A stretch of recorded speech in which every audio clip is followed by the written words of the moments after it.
So she'd have some adults there. Hey! I think it'd be kind of fun for me being, put the knife down. New to this thing. Put the knife down. Put the knife down. Same time. What a friend. You know, John McGrath is always there for me, isn't he? What a guy. Yeah, go ahead. Well, I went online thinking about how I could help because of my other chore today was to clean the house. My mother-in-law's coming, and she'll get here and clean it up anyway. But when you're posed between doing a bunch of laundry or kind of just going online looking for sports bars, that's what I did. Yeah, you made the right choice. Let's face it. Yeah. You made the right call for you. Hey, you wrote about it all weekend. Give us any thoughts that maybe didn't get into the writing about the big show that Tacoma and University Park, University Place, right? Yeah. And Chambers Bay put on. It looked sensational on TV, and it was an entertaining match. What'd you think, John? Yeah, I think Man, he had a knife and he wouldn't drop it. Catastrophe is what the USGA folks had said before the tournament for the U.S. Open stuff to fall through. So that catastrophe obviously didn't ensue. There were a couple of minor spectator situations because people do slip on it's a lot of dunes out there, and people climb the dunes, and so there were some people who fell, and that stuff they'll all have to iron out before the big show. But they have 5 years to tweak the course and get it in order and to figure out where you're going to put another 55,000 people for the U.S. Open. But this was, for a little sneak preview dress rehearsal, it was fabulous, and boy, what great golf, and gives you kind of an appreciation of our kid over here. Yeah, I'm okay. For winning that award, because boy, he had the knife open. So you're saying these constant whispers and constant chatter that I've heard for months and months and months about, the USGA is going to pull the U.S. Open will never come to Chambers. That's the knife off there to the left. All of that is now gone by the wayside. There is absolutely no chance that the USGA clubhouse or no clubhouse will not live up to the expectation of being here for the U.S. Open 15, John. I think also since Bill mentioned, and this weekend or this week, it clarified it. It really set it up. The USGA folks really loved it. And you know what?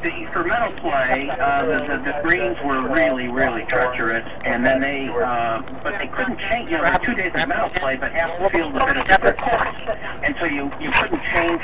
You couldn't water the greens on Monday and give those kids an advantage on Tuesday that the first half didn't have on Monday. So you really had to wait till Wednesday to kind of be lenient a little bit. I think the USGA made its point. They can make these greens just killer when the U.S. Open comes here, but they kind of took off the gloves a little bit and let these guys just play. And the USGA folks were just very impressed. They kind of like being in the first place for having it here, and they don't want to be shown up, and they don't want to look like they don't know what they're doing. The USGA doesn't do anything without having a master plan and some blueprints, and everything that happened this week said, okay, let's go. Obviously, there'll be a lot of work to do. What about a clubhouse? What about a clubhouse, John? Clubhouse remains not one there, but that's probably the biggest obstacle. But they're saying there's going to be a tournament there, clubhouse or not. Now, I'd be shocked if there weren't a clubhouse. First class one, but you know that's one of the reasons they gave it 5 years, so they could figure this stuff out. Do they have a funding mechanism? Probably not yet. I mean, it's not a private club, so how are they going to get a clubhouse built, I wonder? That's part of the problem, and I think they're looking for ways to get it together. I think the success of this gas gives them the momentum that they were looking for. I know they've already had a huge bump in bookings. People watched it nationally on the Golf Channel and then on NBC. They saw, man, Lynch Golf in America. I've never seen this before. And so that certainly helps. But to be specific on how they're going to fund it, I don't know. I'm trying to pay my mortgage for next month. Hey, let's switch over to football just briefly because we've talked a little bit about it. What did you think of what you saw Saturday night with the Seahawks? Mitch and I said I was a little bit encouraged. Mitch mildly not quite as encouraged. What did you think about what you saw in that Minnesota game? Yeah, kind of a little bit of both. I just am, at this point, and I Mitch made a pretty good point just a minute ago that some teams have different agendas in these games, so it's really hard to kind of gauge what you're doing versus what they're doing and what their intent is. But hey, when the rookie comes back and gives you a highlight play and what's as exciting as anything that happened last year during the regular season. That alone is reason to feel good, and there were some other things to feel good about too, including the continued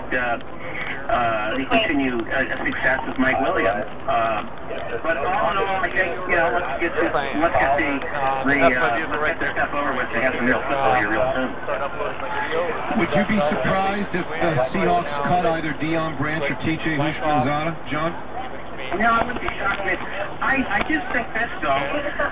If you had asked me on those two, who would have been the guy who doesn't make the club, a couple of months ago, I would have said Branch for sure.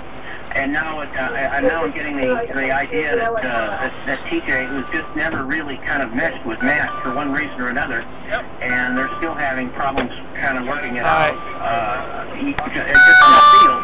That maybe I wouldn't be shocked if Houshmandzadeh would be on man out, but in either case I wouldn't be terribly surprised. But I think maybe Branch is kind of quietly have the secondary here. What do we think about John Carlson or whoever is going to be at tight end? Matt Hasselbeck talked during the offseason about this guy. We're going to be throwing a lot to the tight end. Tight end is going to be involved. Tight end has been utterly uninvolved in the first 3 games. What do we think there? Well, a couple of things, and again, we get back to the acquisition season. Are they working on just concentrating on where we can catch a ball? It'd be kind of fun to be reminded that absolutely, just to see it. But maybe just scheme-wise, that they're concentrating on him being kind of a blocking guy for, at this point. But I'm with you. That's a weapon. Hadn't been used. He's there. He's healthy. Let's see more of it. Since we're sitting in the Don James Center and we're getting ready for the first coaches show of the year with Bob and Steve and Mike, I can't help but ask you before you go, John, your thoughts about this Washington Husky team. I think they'll win at BYU. I think they'll win big at BYU. It's a Cougar team that's feasted at home, but if you look at even last year, a kind of an average FSU team came in there and blew them out of their own stadium. A TCU team that was good came in there and kind of handled them in their own stadium, and that was a much more veteran, a much more powerful BYU team than the version we're going to see on Saturday against this Husky team. Do you have any thought on that game at 4 o'clock on Saturday afternoon? I'm with you. I don't know if it'll be 14 or 10 points, but I think it will be somewhere in the range of 6 or 7. I think I just think the Huskies are better, and even during that disastrous season a couple of years ago, they should have beaten BYU here. Obviously, there's a big difference between here and there, and let's not forget altitude and possible, summer weather up there in the mountains. That could be a factor. And it's a big crowd, it's good home field advantage for them. The nice thing to remember is there's going to be no drunk people throwing bottles. That's your analysis. That'll be the big plus, huh? Hey, Johnny, as always, thanks for the visit, man. Enjoyed all the stuff from down at Chambers Bay. Have a great Monday. Good luck with the mother-in-law. Those are always fun. Okay. Have a fun time. Thanks, guys. Thanks, John. Okay, sounds beleaguered already, doesn't he? There you go. That's John McGrath with advice for you. Do you have to go right this very second? 30 seconds. I think, and I hope that you'll agree, that the notion of getting rid of T.J. Houshmandzadeh, I don't care how much they're not on the same page, he and Matt Hasselbeck. I don't care what kind of troublemaker. This is a team that's desperate for talent. He was their leading wide receiver last year. The notion of the Seattle Seahawks releasing T.J. Houshmandzadeh would be one of the most disappointing things that they can do to me. I don't think they're going to Seahawks. I don't think they better not. I sure hope they won't. Thanks, Mitchie. It was fun. Thanks, Gas. Appreciate it. Nice to be here, Gas. Mitch in the morning, kibitzing with us on Monday afternoon. Here we go. It's a new year, new day, new time, new place. The Steve Sarkisian Show is coming your way next. We're live at the Don James Center. We'll be here every Monday afternoon. Steve will join us around 4:30 on Monday afternoons. And as has become the tradition over the years, before we get to the Steve Sarkisian Show, we'll relive some Husky glory from games past with the voice of the Dogs, Bob Rondo. The Rondo Rap and the Steve Sarkisian Show next on KJR. The Sports Radio 950 KJR Pro Football Survivor Contest is coming to Gas in the Afternoon this September. Text the word PRO to 49451 to get a reminder when the first window is open. The grand prize winner will win a trip for two to the Super Bowl in Dallas. The Pro Football Survivor Contest with Gas in the Afternoon, powered by Bud Light and the Emerald Queen Casino. Get all the details now by logging on to 950kjr.com. My buddy and I were going hunting when our duck boat trailer got a flat. So we stopped at Les Schwab and Kevin pounced right on the job. What I didn't mention was this was Friday night and the store was packed with customers. And the exact thing happened to us last year. Different trailer, same problem. But they got us on the road in no time. We hope it won't happen again. But if it does, we know Les Schwab will be there to make sure we don't miss a thing. I'm Roy from Bremerton, Washington, and that's my Les Schwab story. Les Schwab, doing the right thing since 1952. Hey, buddy, can you spare a quarter? A quarter? Why only a quarter when now you can get 4 1/4? Yes, you heard right. At Tila Mortgage, fixed rates are now down to an incredibly low 4 1/4% and a super low 4.6 APR for qualifying borrowers. If you're looking for extra money at the end of the month, and who isn't, then you definitely need to call Tila Mortgage and say, I want 4 1/4. Tila, spelled T-I-L-A, stands for the Truth in Lending Act and emphasizes our commitment to honest and ethical lending. We invite you to call Tila Mortgage at 206-766-8888. Again, in Seattle, that's 766-8888 or TilaMortgage.com.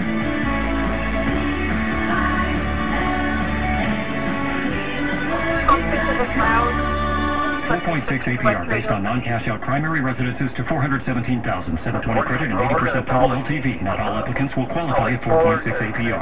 Meet Epic Eddie the Monkey. Epic Eddie is from Seattle, and he loves being active in Seattle. Epic Eddie loves sitting in the bleachers in the summertime. He loves tailgating in the North Lot before college football games. And he loves road tripping to the gorge. Sure, Eddie loves all these things, but there are things he hates. Epic Eddie hates Boston fans from Darien. Hey, monkey, I just bought that hat at South Center. Give it back. He hates backstabbing coffee moguls. Hey, monkey, don't put that machine all over my Range Rover. And more than anything, he hates when people from Seattle buy and can sign their tickets with out-of-state companies. Epic Seats has been locally owned and operated in Seattle for 7 years. The two owners, Scott and James, both went to UW, and they don't charge hidden service fees, even if you are a Ducks fan.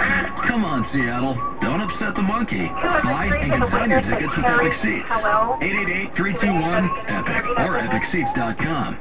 Give a man a fish and you'll feed him for a day. Teach this man to fish and you'll feed the entire sporting goods industry. PEMCO Insurance presents Northwest Profile number 49. Northwest Fly Fishing Junkie. While a 6-inch trout has the brain of a dust mite, it still knows enough to be selected. But the average fly fisherman will bite on anything. Graphite rods, floating lines, fishing lines, fresh lanyard, scalpel, reflecting vortex waders, waiting boots, waiting staff, guiding staff, and, just in case, a net. With built-in measuring tape and digital scale. Northwest Fly Fishing Junkie, you're one of us. And you deserve a local insurance company that has it all, including rates for auto, home, and life insurance that are probably lower than what you're paying now. Because you've got plenty of other things to spend your money on. Call 1-800-GO-PEMCO or visit PEMCO.com. PEMCO, we're a lot like you. A little different. PEMCO Mutual Insurance Company, Seattle, Washington.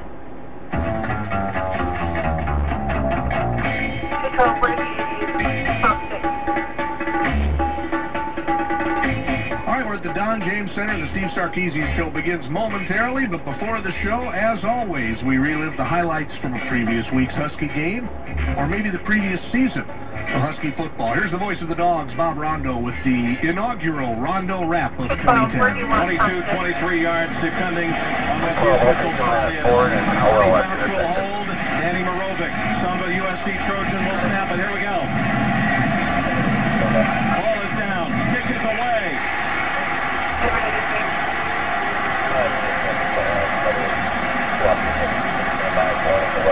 In case you didn't get it, he did make that field goal, folks. The Huskies lead at 16-13. There are 3 seconds seconds remaining. Huskies looking to pull off the shot. McKnight Johnson beat for USC. How's he going to kick it? Put it on the ground. Kicks it low. Bounces at the 25. Fielded by Stephon Johnson to the 30. Time has expired. Johnson on the run, circling, reversing his field at the 30, going out to the far side on the left. They got him. He throws the football. Looks like it was forward. It is. The ball game is over. And Washington has got this done. Are you kidding me? The Huskies take down third-ranked USC 16-13. Oh, baby. 7-yard line, second and goal. Jake to pass. Stands in, throws for the end zone. Touchdown. A marker down. This will be a holding call on Notre Dame. This play to Jermaine Kearse is going to stand for a Washington touchdown. Looking to get a stop here. Holds. Throws incomplete. This ball deflected and intercepted. Are you kidding me? No flags down. Mason Foster took it off the feet of the receiver with the pickoff.